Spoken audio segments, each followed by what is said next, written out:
ഹരേ കൃഷ്ണ, ജയ ശ്രീ രാധേ രാധേ.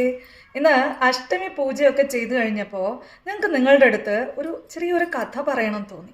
മറ്റൊന്നുമല്ല, ഞങ്ങളുടെ ഈ കനകാംബരം പൂവിൻ്റെ കഥയാണിത്. ചെറുപ്പത്തിൽ ശോഭന മേഡത്തിൻ്റെ മൂവി ഞങ്ങൾ കാണുമായിരുന്നു. അങ്ങനെ സ്കൂളിൽ പഠിക്കുന്ന സമയത്ത് ആ മൂവി കണ്ടാണ് ഈ പൂവിനെ ഞങ്ങൾ ആദ്യമായി പരിചയപ്പെടുന്നത്. ഈ പൂവിനോട് വല്ലാത്തൊരു അട്രാക്ഷൻ ആയിരുന്നു. അപ്പോൾ തൊട്ട് ഞങ്ങൾക്ക് ഈ പൂ ഭയങ്കര ഇഷ്ടമാണ്. നടന്നിട്ടാണ് ഞങ്ങൾ സ്കൂളിൽ പോയിക്കൊണ്ടിരുന്നത്. അപ്പോൾ പോണ സ്ഥലങ്ങളിൽ എവിടെയെങ്കിലും വെച്ചിട്ട് ഈ പൂവിനെ ഞങ്ങൾക്ക് കാണാൻ കിട്ടുമായിരുന്നു. അങ്ങനെ ആ പൂവിനെ കൊണ്ടുവന്ന് കോർത്തെടുത്ത് തലയിൽ ചൂടുന്ന ഒരു കാലം ഞങ്ങൾക്ക് ഉണ്ടായിരുന്നു. ഞങ്ങൾക്ക് അതിനോടുള്ള തീവ്രമായ ഇഷ്ടം കൊണ്ടാവാം ഈ പൂ ഞങ്ങളുടെ മുന്നിൽ വന്നുകൊണ്ടിരുന്നത്.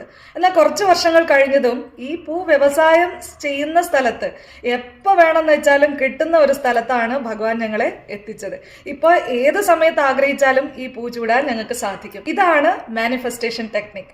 നമ്മൾ തീവ്രമായിട്ട് ഏതൊരു കാര്യം ആഗ്രഹിക്കുന്നുവോ യൂണിവേഴ്സ് അതിലേക്ക് നമ്മളെ എത്തിക്കും. ഇന്ന് അത്തരത്തിലൊരു ദിവസമാണ്. അതുകൊണ്ടാണ് ഇത് നിങ്ങളോട് പറഞ്ഞത്. 12-12 പോർട്ടൽ ഓപ്പൺ എന്ന് നിങ്ങൾ കേട്ടിട്ടുണ്ടാവും. അപ്പോൾ ഇന്നത്തെ ദിവസം വളരെ പവർഫുൾ ആയിട്ടുള്ള ഒരു ഡേയും കൂടിയാണ്. ഇന്ന് വെള്ളിയാഴ്ചയും അഷ്ടമി തിഥിയാണ്.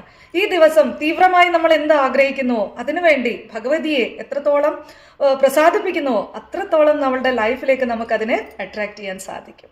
ഇന്ന് ഏത് സമയത്താണെങ്കിലും രാത്രി 12:12 മുന്നേ ആയിട്ട് ആദിശങ്കരാചാര്യർ രചിച്ച സൗന്ദര്യ ലഹരിയിലെ ആദ്യത്തെ ശ്ലോകമായിട്ടുള്ള ശിവശക്തിയായുക്തോ എത്ര തവണ നിങ്ങൾക്ക് ചാൻഡ് ചെയ്യാൻ പറ്റുമോ അത്രയും തവണ ചാൻഡ് ചെയ്തോളൂ. സകല ഐശ്വര്യങ്ങളും നിങ്ങളിലേക്ക് ഭഗവതി നൽകും.